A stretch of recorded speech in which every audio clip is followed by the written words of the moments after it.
ओम शांति। आज बाबा की सैटरडे की मुरली की पहली बात है।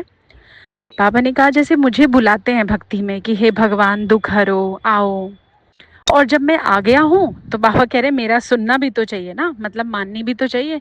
एक हो ना जैसे किसी को बहुत बुला रहे हो, हम आ जाओ ना आ जाओ ना आ जाओ ना, और जब वो आ जाए तो या तो हम टाइम नहीं दे पा रहे उतना, या फिर हम जो वो कह रहा है करने के लिए या जैसे तो वो हम नहीं कर रहे हैं। तो वो कितनी एक डिसरिस्पेक्ट वाली बात है। तो बाबा तो खैर बड़े प्यार से बोल रहे हैं कि मैं आ गया हूँ, मेरी बातें तो सुन लो फिर।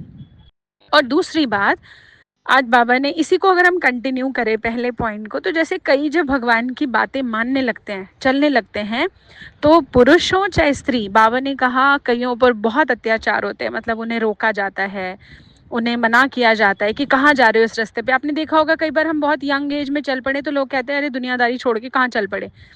हम कम से कम गलत रास्ते पर नहीं जा रहे, हम कुछ गलत व्यक्ति नहीं बन रहे, कोई गलत संग में नहीं जा रहे हैं।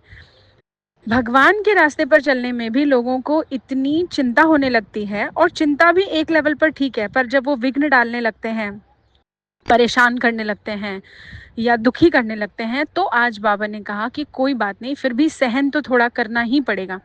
ऐसा नहीं हो सकता कि जो हम भगवान के रास्ते पर चल रहे हैं हमारे को कोई विघ्न कोई परेशानी ना आए। उसकी दो बातें हैं, पहला उनका भी जो कर्म का हिसाब है वो बनना ही बनना है, और दूसरा हम जितने अच्छे से पेपर देंगे और पास होंगे भगवान के रास्ते पर चलने में, उतना भगवान भी तो हमसे खुश होता है ना कि देखो मेरे लिए कितना कर रहे हैं ये।